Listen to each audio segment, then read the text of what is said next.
All right. Go. This this is Bruce Shooter from BruceShooter.com, and you are listening to Vroom Vroom Veer with Jeff Smith, reminding you that you can become a mental health warrior today and take charge of your mental health.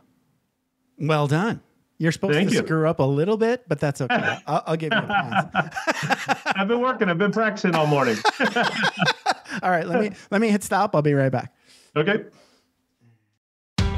Are you ready to thoughtfully steer away from your revved up, frenzied, and far too often scripted life? Then welcome to Vroom Vroom Veer with Jeff Smith, where he guides you down the road differently traveled by sharing unique experiences with guests who have managed to shift away from a life stuck on cruise control and veered their way into a more authentic and fulfilling one in all sorts of interesting and kind of remarkable ways. Get ready to Vroom Vroom Veer with your differently traveled road chauffeur, Jeff Smith.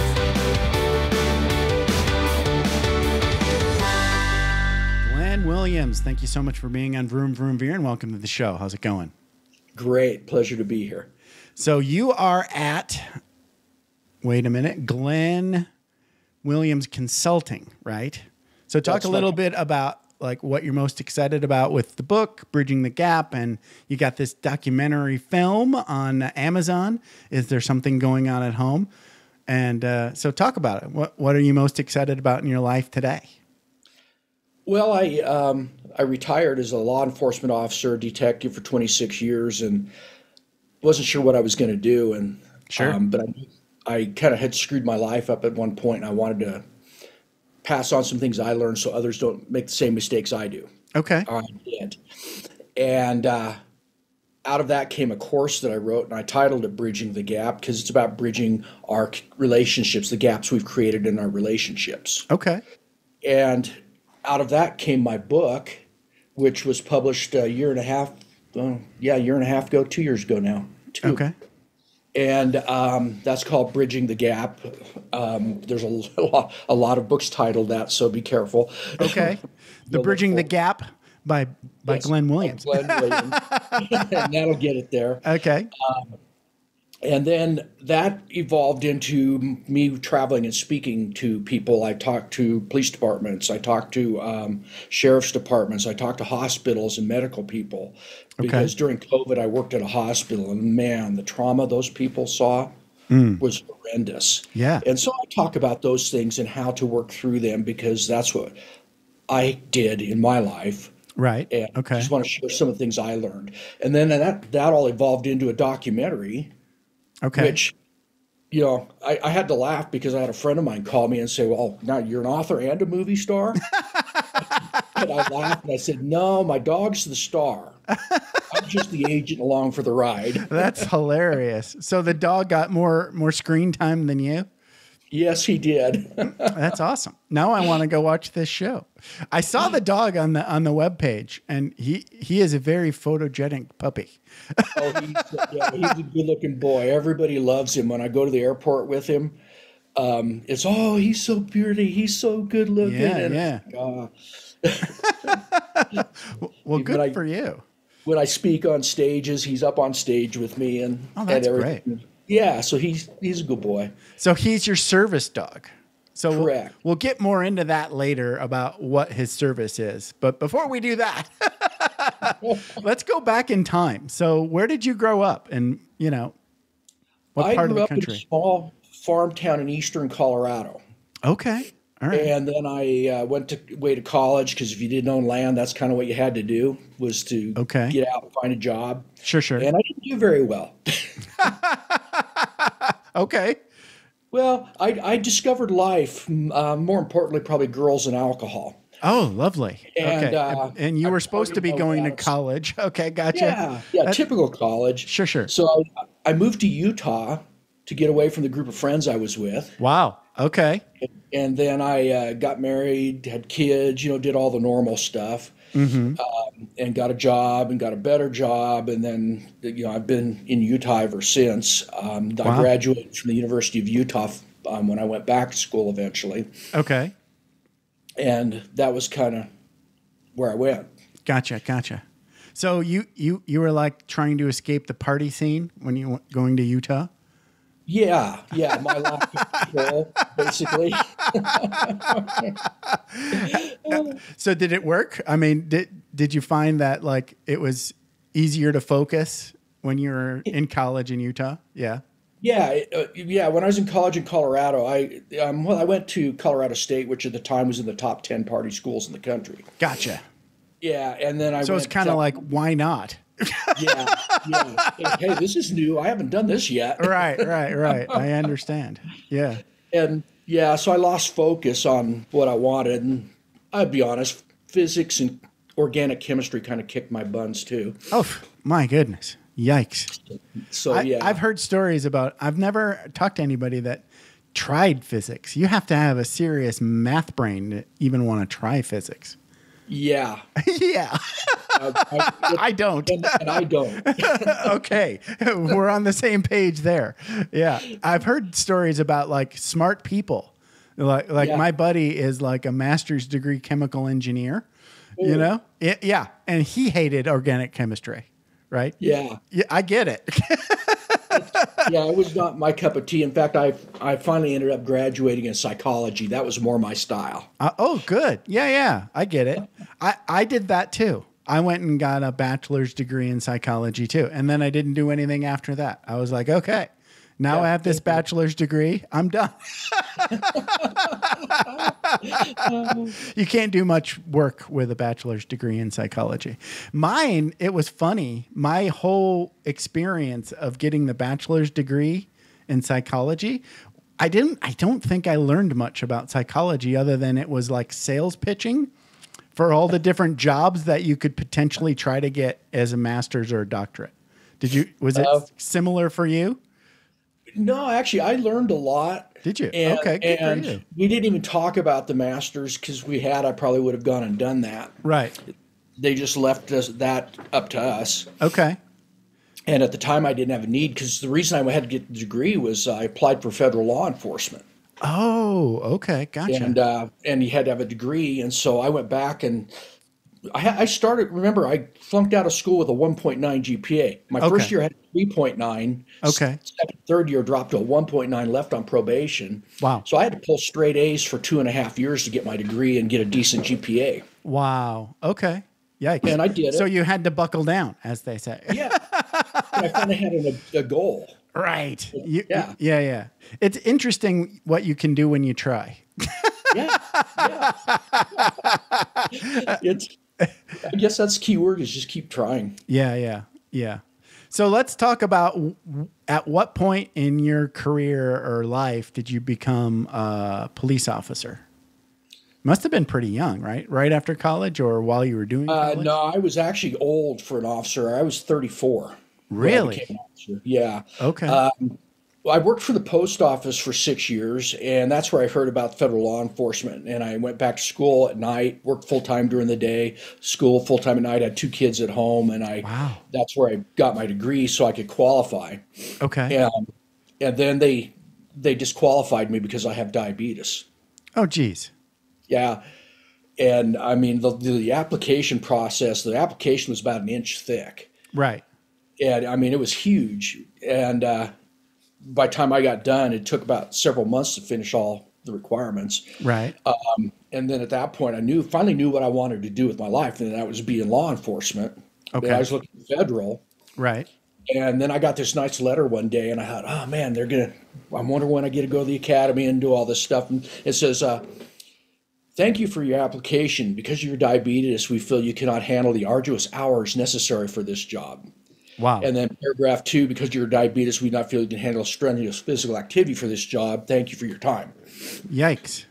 And basically that was it. That was it. That was the end of that story. Wow. Yeah. Well, I thought. Okay.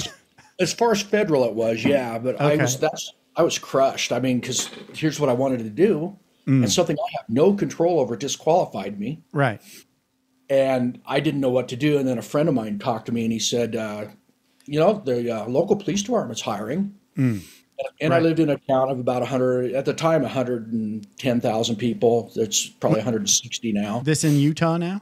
Yeah, in Utah. Right. A suburb of Salt Lake. Okay. And he says they're hiring, and back then people actually wanted to be a cop. There were over 500 applicants for 3 positions. Wow. Holy cow. Yeah.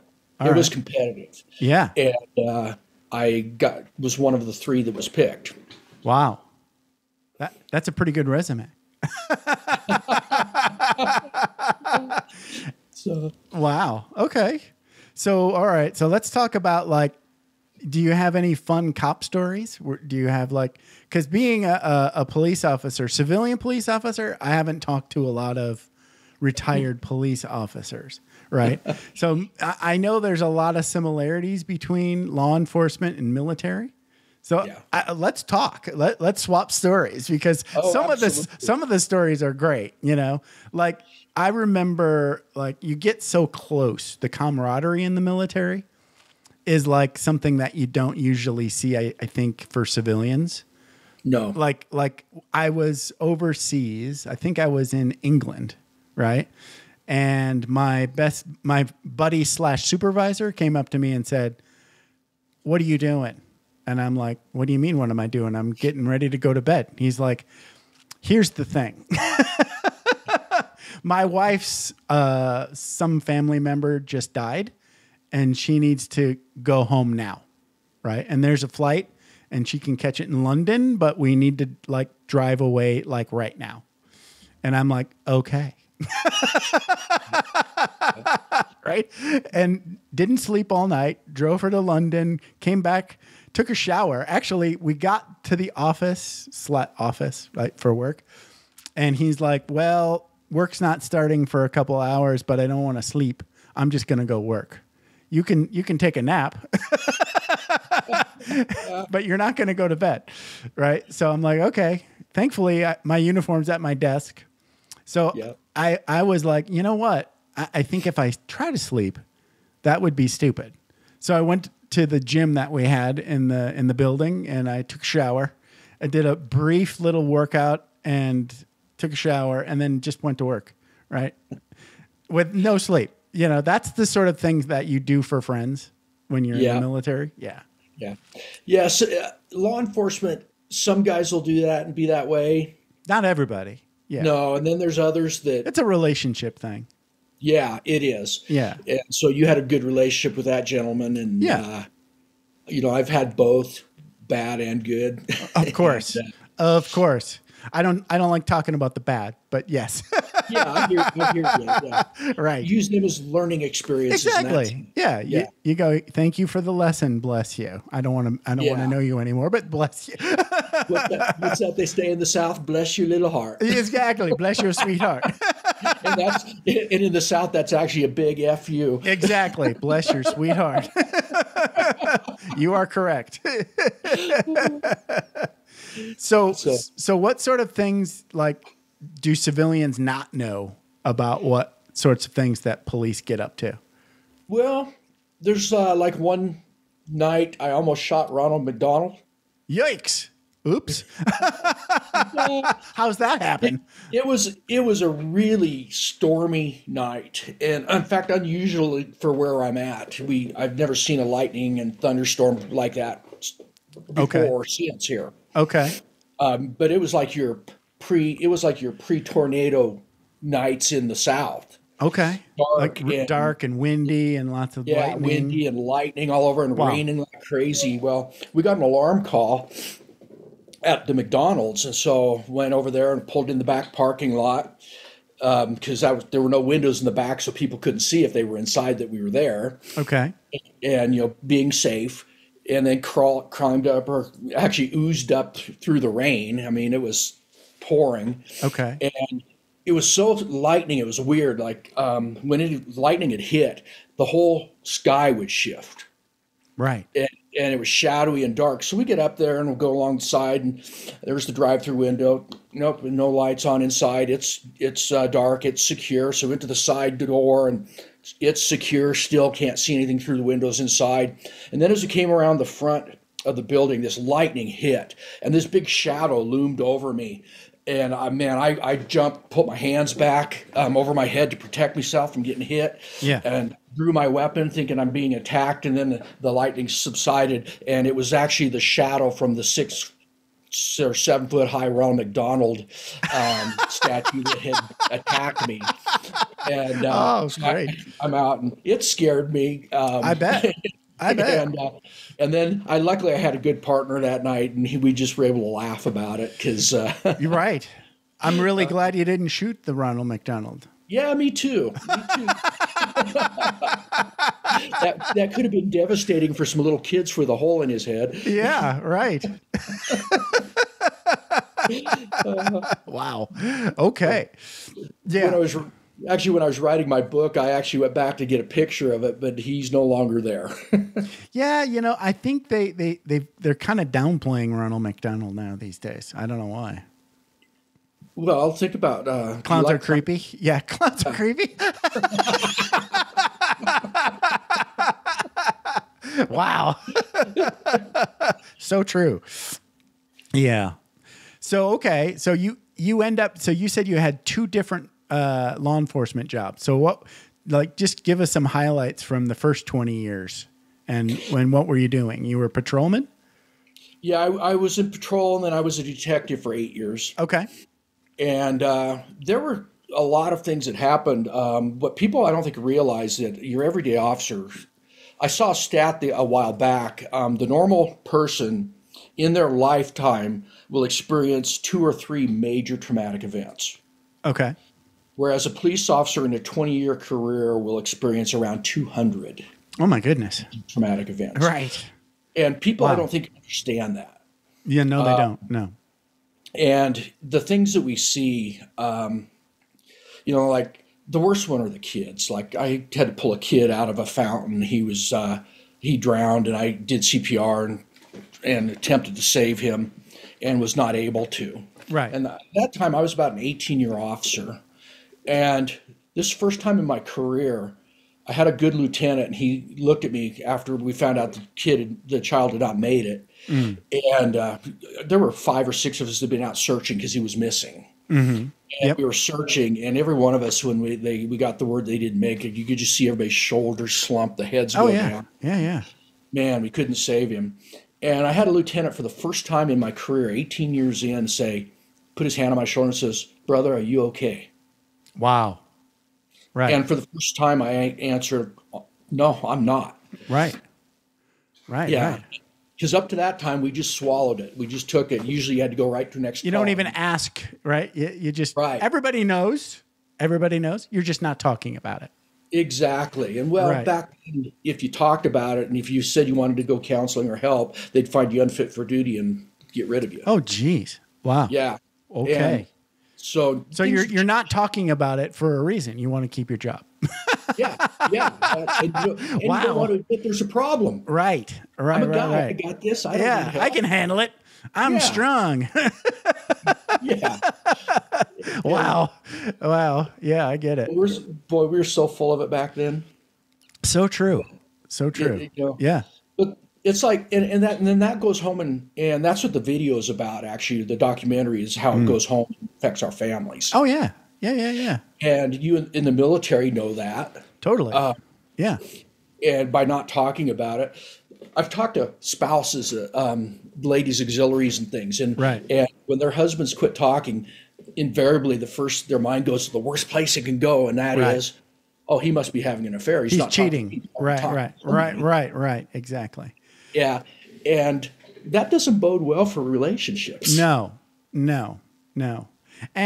And the thing about it is I went through this not so much with trauma, but everything that I did, almost everything. I had all of my assignments in the Air Force, but one was classified. Yeah. Right? So literally can't talk about it. And it's not like the movies, right? Like, well, you can tell your wife. No, you can't. No, you can't. When I was in the police academy, we had a 4-hour session where they brought our spouses in. Right. And that's what they said. They says the divorce rate in law enforcement is really high. Right. Now, guys and gals, there's going to be things you're going to see that you are not going to want to talk about. Right. They are just going to be gruesome. And they were correct on that. Yeah. You can't tell that to your family. That's our spouse is in there. And then there's going to be things you can't talk about because it's an ongoing investigation, blah, blah, blah. Right. And then after 4 hours, they concluded with, but keep communication open with your spouse. That way you don't How? get divorced. How? And yeah, we all walked out going, and how do we do that? Yeah. Well, it took me 25 years, and I came up with the and. Okay. Go And ahead. that's one of the things I teach in my class now is how to rephrase a traumatic event so it can be safely shared. There you go. That's what you need to do. Right. Yeah. Right. It Like really leave the details out, right? Yeah, a lot of them, yes. That's Yeah. a big part. And be just self-accountable. What did I do? Right. Like one night. I saw something and you don't want to know what it was, but it really affected me. Things like that. Right. Yeah, and instead of talking about the fight with the bad guy, I just took him into custody. I'll just leave it at that. Just leave out the stuff that would hurt them. Yes. Yeah. Right. And so, that's a short case because that's a 2-hour section out of my 8-hour course. Right. I get it. I get it. Yeah. But, it's pretty simple really to do it. And I don't know why people didn't think about it, Right. and explaining it more. Yeah. No, I think you need to have somebody where you can go talk to them unfiltered, and it's okay to do that. Yes. Like, You have to do that. even if it's just a coworker, right? It would be best if it were like some sort of professional counselor, but if that's outside the scope, that still, that's sad. But not talking is like the worst thing you can do. Absolutely. They say commiseration, right? Right. We're gonna share our misery. Let's have some hard liquor. There you go. And that's why there's so many people that retire that are alcoholics. Right. Which I wish was a joke, but it's not. It's sad to watch them. But right. That's what they chose. But you're absolutely right. Now peer support teams are pretty much standard. We didn't good. have those back then. Peer support teams. Okay. Yeah. So you can go sort of just like decompress and talk about everything. Yeah. Yeah, and they get training, so they're not doctors, but in fact, a lot of departments now actually have on site or on call psychologists. That's what you need. Yeah. Yeah, that's what you need. Right. So my closest thing to actual no kidding trauma was as a volunteer on a search and rescue team. Oh. Yeah. So and this was I think my second or third no kidding call out here in Vegas, right? Yeah. So this guy had, I guess he was just unstable, unhinged, right? And he drove out into the desert and put his SUV up on a rock, right? And then was so far out, he tried to walk out in the dark drunk. Maybe high too. I don't know. But he didn't make it, right? So some helicopter somewhere found the car and they were able to remotely, identify the vehicle. And then they're like, oh, this is this guy, right? So we go out there and I think I literally took 50 steps in my search and somebody blew their whistle and they found him, right? He was not alive. Yeah. Right. But just seeing the body, really, really, now I get it. What law enforcement is dealing with, because it really affects you at some sort of level, below consciousness, because you're looking at it and you're like, what is it? What am I looking at? And then at some point, this little trick your brain does, and then you see it and it's a person and you're like, oh my God. Yep. And then everybody's calling me for weeks afterward. How you doing? Are you okay? Are you doing all right? Did you take some time? I'm like, I didn't think it affected me, but it affected me quite a bit. Yeah. You have to process that and you need to talk about it. Absolutely. I mean, that's, I know for law enforcement, a dead body, that's a easy call. Right. But how many can you see? Right. My second job, I worked for transit police. Right. And for a while, they called me Dr. Death because it seemed like every day I came to work, somebody stepped in front of a train. Right. And it was. Oh, give it to Glenn. He's used to it. Yeah.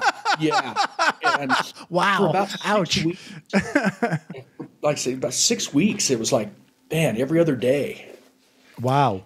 And those are things you don't. They forget. take a toll. Yeah. They take a toll. Yeah. Just seeing it, just so that's That's a lot to take on.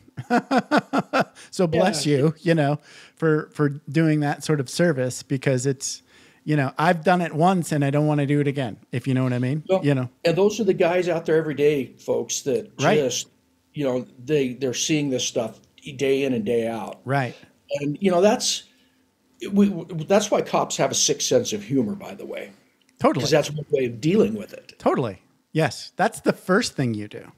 Yeah. Is start Military making jokes. My son was in Afghanistan. The gallows humor comes out immediately. Yes. Yes. Right. Yes. Right. And it's kind of like bad dad jokes. Yes.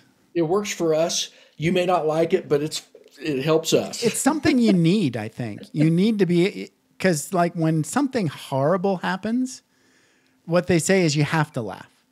Yeah. I mean, Yes, first you have, stress relief. yeah, definitely. I mean, you'll probably cry later. Nobody's going to see you when you Exactly.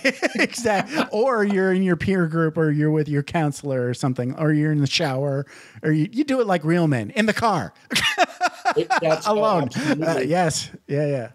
Yeah, that's what, after that kid that pulled the kid out of the fountain, I went, my lieutenant was a good lieutenant, and he says, go take care of yourself. Don't worry about your report. Oh, wow. Yeah. And so I went and sat in a church parking lot, and I actually sat there in my car for almost an hour and just bawled. My goodness. It just was. That is a bit overwhelming. Yeah. Yeah. Because when you're doing this police officer gig, you kind of have to have this sort of like, okay, today I'm going to be a hero mentality. And when it doesn't work out that way, okay, explain. You really want to do the job, right? Yeah, you want to do the job and take care of the people, and when you Right. aren't able to, it's heartbreaking. Right. Because I looked at myself as a failure for a long time after that, because I taught CPR first aid for the department, Right. and I couldn't bring this kid back. But I even know if you're doing CPR, they're already dead. It's a Correct. miracle if you bring them back. Right. And I Right. know that. Right. But it's still, I looked at myself as a failure I for a get it. long time. Sure. Yeah. And you're not. No. No, you're not. You're human, and you did your best. He was probably gone. Right. Yeah, it was his time. Yeah. It was his time. And I don't get to dictate that. I can't even handle my own time, let alone somebody else's. Right. CPR, like you say, it's always it's a long shot. They are literally already dead in a legal sense. Yeah. That's always changing, but yes, I get it. I was just my wife just did CPR class for the first time in her life. Oh, And- wow. Yeah. I guess her job said, would you like to take CPR training? And she's like, yeah, that sounds fun. Right. And I've done CPR so many times because it started being required in the military. Yeah. And then I did it again when I was on that search and rescue team here for a while. So, but I still don't want to do it. I don't want to do it for real, because I'm like, I had one. In fact, this is the only one that I ever brought back. okay. And it was in the time of when AIDS was rampant. Okay. I remember. And so I looked down and I'm going, oh man, I don't want to do mouth to mouth. Right. So I got the gentleman was an older gentleman, and he had about a 26-year-old son there. So Okay. I gave quick instruction on how to do breaths to him. Okay. And so I said, when I say breathe, but in 2 breaths, 1, 2, 3, 4, 5, breathe. And then I tipped the head because it didn't go in. I tipped the head, got it positioned correctly. Right. And then 1, 2, 3, 4, 5, breathe. 1, 2, 3, 4, 5, breathe. And we brought him back. Wow. And I didn't do any of the breathing because I doubt that he had AIDS, but you just never know. Yeah. At the world at that time, I was really leery. Of course. Yeah. And nowadays when the last time I did CPR certification, they were like, no, we don't do mouth on mouth anymore. They don't do mouth on mouth anymore. Right. Yeah. So if you don't have one of those cups, what are they? Mask. Yeah. The mask. Yeah. Right. Then you can do, if you have the kit, but if you don't, then you just skip the breathing altogether and you just do the compressions. Right. Yeah. That's involved a lot. Right. Well, it makes sense because you don't want to trade a life. Like if that person actually had like something that could kill you, that's not fair. Yeah, exactly. That's not fair. You know? Yeah. Sacrifice you for them and not be able to bring them back anyway. Yeah. Right. Exactly. So, okay. So let's talk about like the order in events after retirement. So what sort of signs did you get that you might have PTSD? Because I know I have friends with PTSD from the military. So they had like different sorts of symptoms and that pushed them towards treatment. Well, what's funny is we didn't know what PTSD was back then. Right. Because everybody had it. Yeah. Anybody Pretty much. in combat's had it. Right. Exactly. And everybody you don't even have to be in combat to have it. No. And, in fact, my son and I have had this talk. He was blown up in Afghanistan.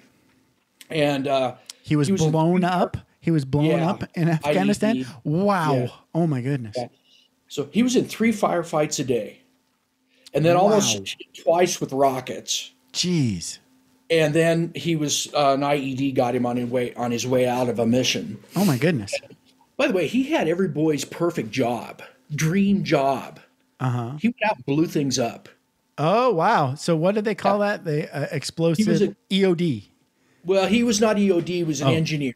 Oh, okay. Instead of building stuff, he got to tear them down and destroy them. Oh, gotcha. Demolition expert. Okay. Yeah. Okay. And then the EOD guys came in to clean up. Okay, gotcha. That is super fun. Yes. Yeah. I mean, that would be like. Yeah, that's like being a Mythbuster for a profession. Yeah. So blow shit up. He got blown up and ended up spending 4 years in Walter Reed, 40-some surgeries so he could sort of walk again. Wow. And, and it was pretty horrific. Yeah. And I have PTSD. I figure looking back, I think I had it by about 10 years on the job. Oh, wow. And just went through. We didn't even know what it was. Right. And then, and I've seen, dead bodies. I've gone through the door when shots are being fired. I've had a car running me down, all these kind of things that happened. Right. Wow. So that's a long list. Yeah. The lady down the street, she's 43 years old, had her dog for 17 years, and she watches him get hit by a car and killed. Yeesh. She's got trauma. Yeah. So out of those three, whose trauma is worse? There's no worse trauma. Bingo. Yeah.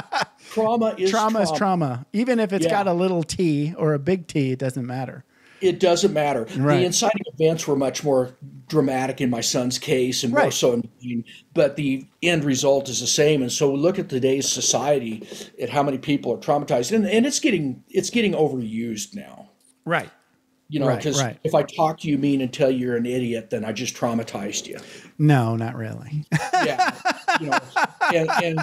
And so it's getting a little bit overused, but those are the things that we get to work through. And how do we work through them? Well, signs.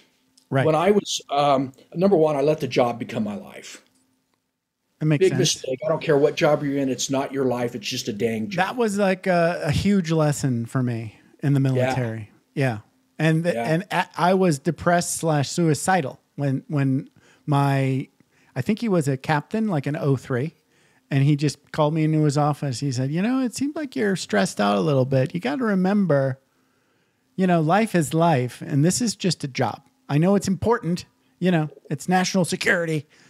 That's true, but it's just a job. And I was like, whoa, okay. Your life is more important than this job. Right. I was like, yeah, it is. Please remember that, people. Please remember that. Right. So I let the job become my life. And then when I'd come home, if the kids would do something, I'd immediately snap and yell at them. Okay. So right. The short fuse. Then I'd back off and go, oh, wait a minute. But it was too late. Right. Yeah. Damage done. And I was tuning things out. In fact, what I did was I didn't want to think about stuff because I was having nightmares and I didn't want to think about stuff. So I went and got another job. And I went and got another job. Until I was working 80, 90 hours a week. Yep. Okay. But by working, I didn't have time to think about stuff. Right. You're trying to eliminate that quiet space in your schedule. And then the most important thing is I shut down and quit talking. Okay. I didn't share anything about work with my wife or anybody. I just shut down. Okay. And that's kind of where my area of specialty is now, is communication. Okay. Because in order to heal, you have to communicate. Totally. In order to prevent, you have to communicate. Right. And it's got to be open and honest. Right. And so, so that's where I ended up at that point in my first marriage. And then I ended up getting divorced. Right. Oh, another one, thrill seeking. Okay. Want that adrenaline rush. And I look back now, and I was in between 40 and 50 foot chases and fights. Wow. And I look at how many did I talk myself into, subconsciously, not even realizing that that's what I wanted, was that fight. Wow. Wow. And I did. And then here's the biggest thing. What I've talked to people, what's the most important? We all belong to communities. We have sports, family, school, religion, politics, all these communities. Right. What's the most important community in your life? Family? Yeah, 99% of the people say that. And so what I've noticed in the military and in law enforcement is people, the biggest risk you can take is putting that thing that is most important to you, your family, at risk. Right. True. And guys go out and do that, and women go out and do that by having an affair. Right. And I did that. Yeah, that'll do it. I did that, and I didn't even, at the time, had no clue. Right. I knew I wasn't happy. I knew, and I was seeking something. Right. I found it, and then later on, I got to change that too. Yeah, you had to pay that bill. Yeah. But right. I ended up divorced, and our communication was so bad that when I gave my first wife the divorce papers, we were separated. I moved out, and when separated, I gave her the divorce papers. She says, "You can't divorce me. I have cancer." Oh, wow. Our relationship was so bad. You didn't even know she had cancer. No, never said a word to me. Holy cow. Yeah. Wow. And in fact, I told her, "No, you don't. You're always using health as an excuse." And back then she was depressed. She crawled in bed, and I really didn't see her for almost 9 years. And that's a great excuse. Right. But I'm the one that quit, and I'm the one that chose out. I'm the one that didn't talk and try to maintain the relationship. Right. So I have to be self-accountable. Yeah. Wow. And she brought me paperwork, and she did. So I held on to things for a while. So she had insurance and things like that. But it was already too late to save. You can't save the marriage, but you can time it. Yeah. Right. Yeah. So that was a bit of a, oh shit. You have kids. Yeah, big time. Wow. Yeah. There's a sign. There's a sign. My wife has cancer and I don't know. Yeah. That's a sign. My goodness. Wow. Well, after that, I ended up bankrupt, divorced, lost everything. Right. Wow. And so I was kind of starting over again. Right. And then I got married again. Okay. To the that I had the affair with. And that was an interesting ride. So yeah, we went on and we had fun, and she was very vivacious and lively and did a lot of things that I never even dreamed of, and we had fun. And she was when my first wife passed away a couple years later, she was a great stepmom to my son. Okay. She kind of balanced out the hard ass cop. Nice. Okay. Because my son was I was a perfectionist. I wanted him to be great. He had it in him, but he wasn't putting it to use. Okay. Yeah. He was my challenging child. Like most people. I mean, a lot of people. Yeah. Yeah. When I go to parent-teacher conferences with him, and the first teacher says, "He's got an F." I went, "What? I did it. I know he did the homework. How does he have an F?" Well, he hasn't turned anything in. Wow. And we went, after two teachers said that, we went down to the hallway to his locker. I said, "Where's your papers?" He opened up, and there was a stack of papers about 2 feet deep in his locker. Wow. So he was getting an F out of spite. Yeah, he just didn't care. Yeah, Yeah, right. Junior high, teenage boy. Right. Yeah. Okay. And, Nice. I tried everything, and finally we got through to him a little bit. Uh-huh. But, that was an interesting experience. So anyway, I ended up divorced again. And this time I lived up in my cabin by myself for 3 years. So, yeah, let's talk about that. Because, first off, I was like, how can you be alone in a cabin? But you actually had another job. I was still working for the transit police. Okay. And I drove 57 miles to work every day. Okay, so that kills an hour. This is out of mountain roads because I was up Right. in the Aspens and the Pines at 8,000 feet Wow. elevation. And So that's a pretty ride, but it's a long ride. yeah. It required attention so you didn't hit deer on the way down. Right. I gotcha. And I actually did some things that guys with PTSD do. I started drinking. Now, I was a good guy. You know, the standard answer when you ask somebody in a car, when you pull them over for DUI, is how many drinks have you had tonight? The standard answer is 0. 2. 2. Okay. Yeah, a couple, or 2. Right. And I kept mine to two drinks a night. But Okay. they were 34 ounces each. I only had 2 drinks, officer. So, yeah, so I was numb, feeling no pain, and you know, I was having nightmares 4, 5, 6 times a month, and Wow. when I drank, I didn't have nightmares that night Right. because I was out, and so I suddenly was going through and looking at things, and I actually went through some self-enhancement training and trying to get back in touch with me because I had forgotten who I was. Okay. Right. I was a cop. That's who I'd become. I was a cop. Right.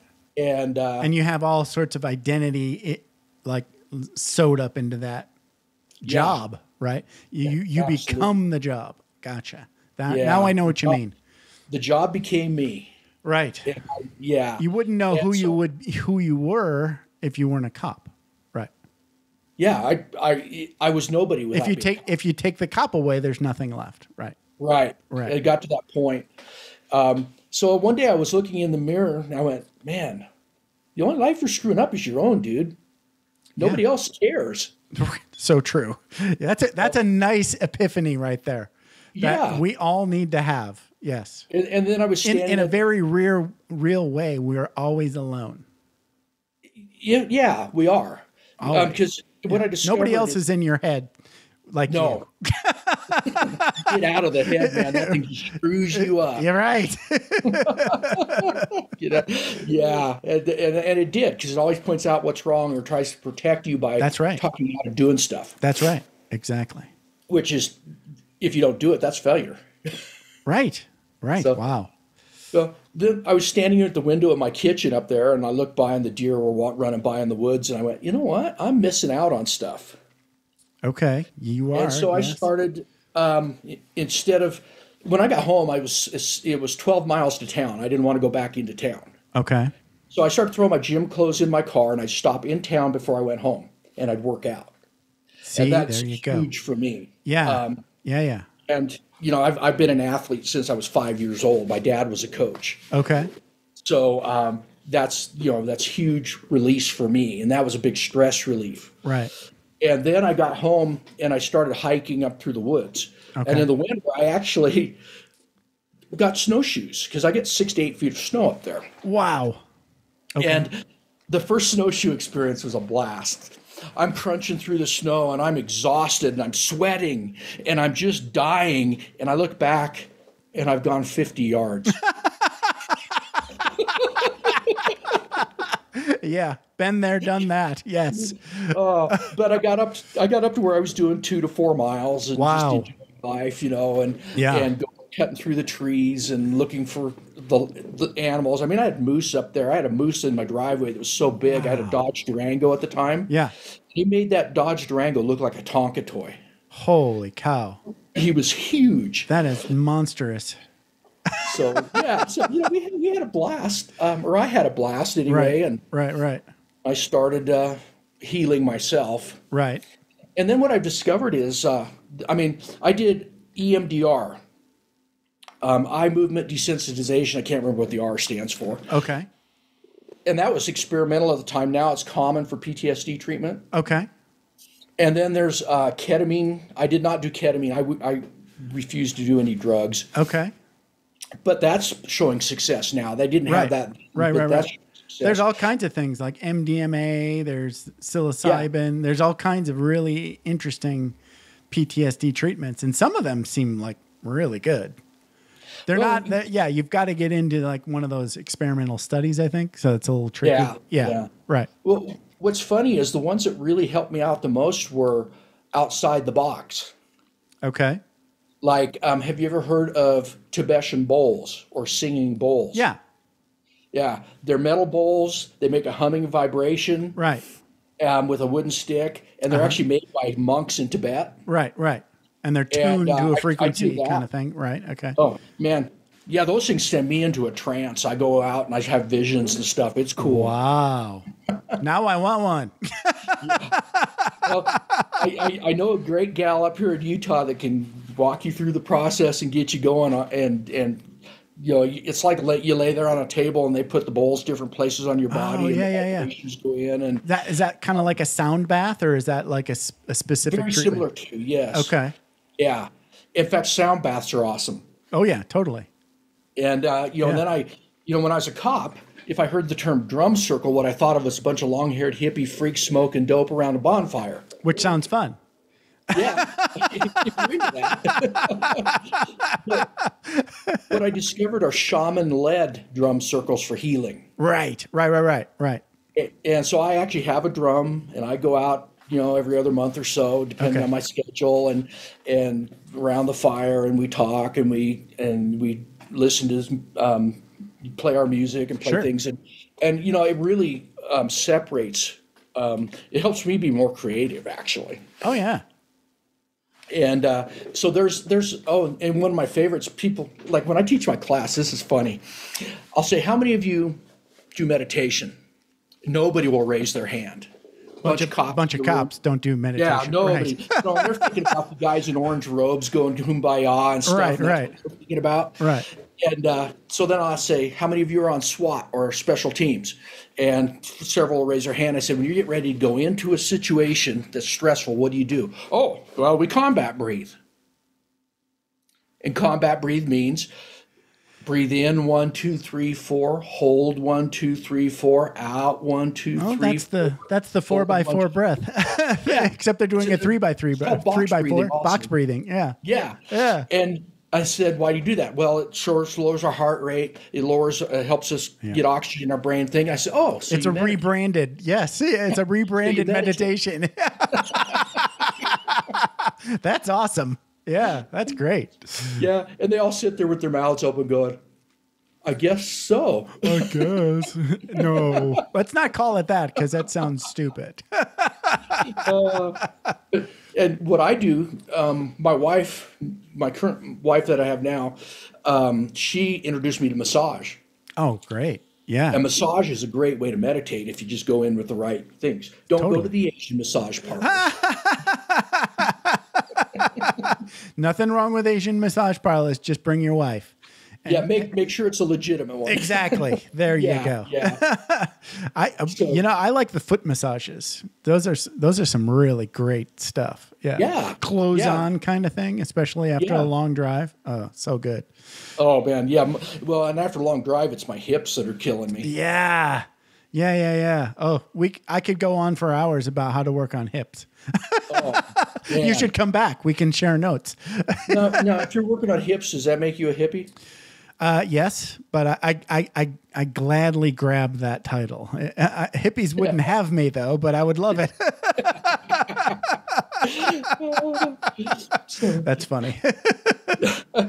So before we wrap up, because we're getting close to having talked for an hour, it went really fast.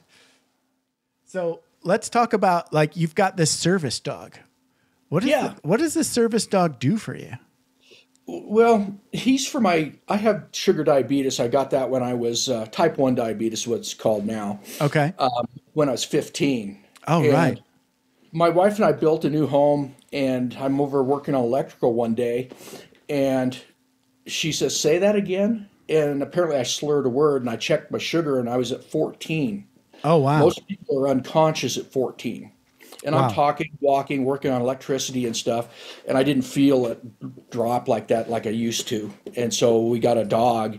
So when my sugar goes high, he'll paw my right hand or lick my right hand. And when I go low, he'll paw or lick my left side. Wow. That's And- amazing. Yeah. Wow. And they're doing that with, like, his nose, basically? It starts with his nose, but with him and me, we have a connection. It's beyond that. One time, I left him at home because I still teach firearms for a company, and I was 3 hours away, so 240 miles away, teaching a firearms course. And my wife texts me and says, "Check your sugar. Your pup says you're low." Oh my goodness. Yeah. And I checked and I was. Wow. And he's done that several times. So I don't know what the connection is. Wow. That's amazing. Yeah.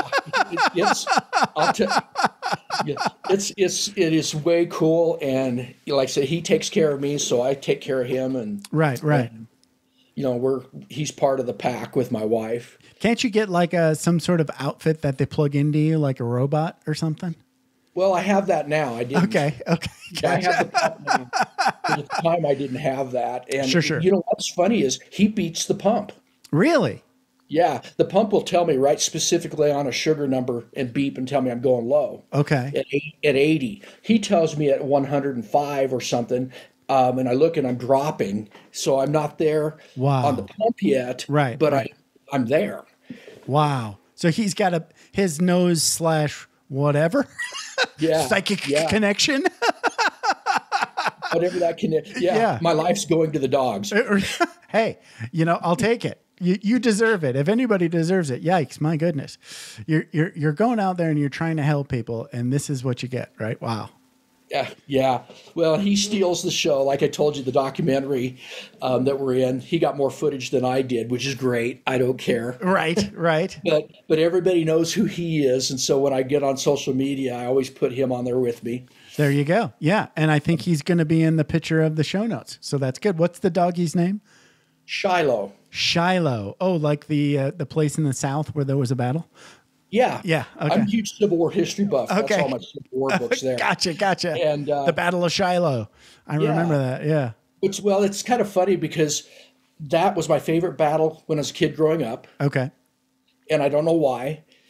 And then the Neil Diamond song that says, "Shiloh, when I was young, I used to call your name. When no one else would come, Shiloh, you always came." Aw. And he's there. So that, and then I played with the words. And so it's SHI for high, -LO for low, Shiloh for high, low. Yeah. And then and then the rest of his name, official name, is Sweet T1. So sweet sugar type 1. Wow. And that's his official name. That's his official name. Yeah. Well, you probably call him Shy or something every once in a while. Shiloh. Yeah, Shiloh. just Shiloh. But yeah, he's with me all the time. I told you I'd locked the door so he didn't come in and bother me. Right. Well, let's hope your blood sugar stays good for another 5 minutes. I think we're good there. Yeah, I think you're good there. So let's talk about how people can get in touch with Glen Williams. The best way.